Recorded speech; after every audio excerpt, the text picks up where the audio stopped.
रजा साहब, 1 घंटे की ये बहस है। मैं 1 घंटे में चाहती हूँ कि आप मुझे ये बता दें कि मुस्लिम समाज का प्रतिनिधित्व करने वाला कौन सा वो ऑथराइज्ड व्यक्ति होगा जिसकी बात पूरा समाज माने। अभी किससे बात करे सरकार? ये बहुत गंभीर सवाल है। देखिए, यहीं पर जाकर पूरा मामला अटकता है।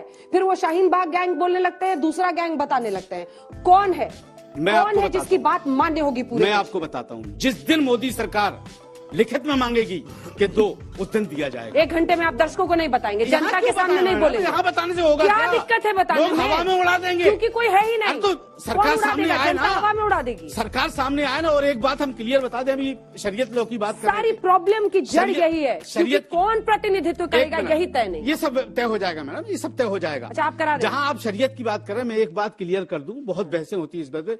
शरीयत का जो कानून है वो सिर्फ मुसलमानों के लिए है, सबके लिए नहीं है। बार बार शरीयत को लेकर के बीच में आते हो। शरीयत का कानून मुसलमानों पर लागू होता है, सब पे लागू नहीं होता।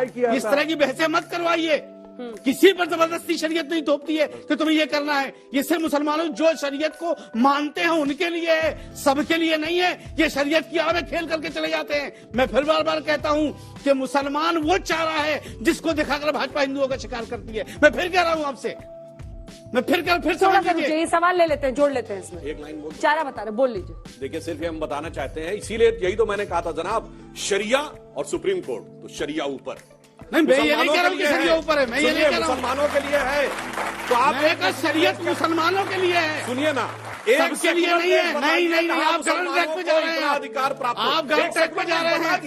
एक सेकंड बता दीजिए सुधांशु त्रिवेदी। अच्छा, दूसरी बात आपको भाजपा में हम सबसे अच्छा पढ़ा लिखा आदमी मानते हैं। वही तो मैं पूछ रहा हूँ। एक सेकुलर बता दीजिए। अरे ले लीजिए सर, सर्टिफिकेट ले लीजिए। जो प्रवक्ता हैं, जो प्रवक्ता, उनमें आपको पढ़ा लिखा माना जाता है, तो पढ़े लिखे जैसी बात कीजिए। हाँ, तो बताइए ना, सेकुलर देश का नाम बताइए जहाँ शरिया हो मुसलमानों के लिए, अपने हिंदुस्तान और सर्वोच्च न्यायालय के ऊपर की बात करेंगे। क्या बात करते हैं आप? हम अपने देश की बात करेंगे, जहाँ हम पैदा हुए, जहाँ हमें मरना है, जिस मिट्टी में करना है। हम मुस्लिम की बात करेंगे। क्या मसला? अगर आप एक लाइन बोल दो, मैं बता रहा हूँ समस्या जानते क्या थी? इन्होंने जो बोला था स्लोली उसी में सारा कहानी है। स्लोली जानते क्या हुआ? नेहरू के जमाने में मदरसे आए, इंदिरा जी के जमाने में मुस्लिम पर्सनल लॉ बोर्ड 1970, राजीव गांधी के जमाने में शरिया सर्वोच्च न्यायालय के ऊपर, नरसिम्हा राव के जमाने में धर्म स्थल विधेयक, बेटा मंदिर टूट गए कश्मीर में तो नहीं बदल सकते, बाकी नहीं बदलेंगे। और मनमोहन सिंह के जमाने में Muslim should have first right to national resource of India. ये स्लोली मुस्लिम राष्ट्र की तरफ बढ़ रहे थे। ये मैंने 5 उदाहरण बताए, एक को भी एक काटने को कुछ नहीं मिला, सब कुछ मुसलमानों के नाम पे हुआ। और मिली सच्चा रिपोर्ट। मेरा सवाल आलोक जी से है। सर, आपने पहले धारा 370 का विरोध किया, फिर 3 तलाक का विरोध किया, और आप यूनिफॉर्म सिविल कोड का विरोध करेंगे। आपकी क्या हालत हुई? इस देश की जनता देख रही है, आप सारे राज्यों में चुनाव हार रहे हैं। अब ऐसी क्या मजबूरी है, आप इन कानून का लगातार विरोध कर रहे हैं? अब कितने राज्यों में चुनाव हारेंगे आप? मैं तीनों चीजों का हिस्सा उत्तर देता हूँ आपको। सबसे पहले अंजना जी, आप उत्तर दे देना। बोलिए सर, आप, मैं बस बुला रही हूं। मदरसे मतलब स्वतंत्रता के बाद आए, ये बीजेपी के प्रवक्ता कह रहे हैं, उससे पहले इस देश में मदरसे नहीं थे। ये क्या ज्ञान है इनका?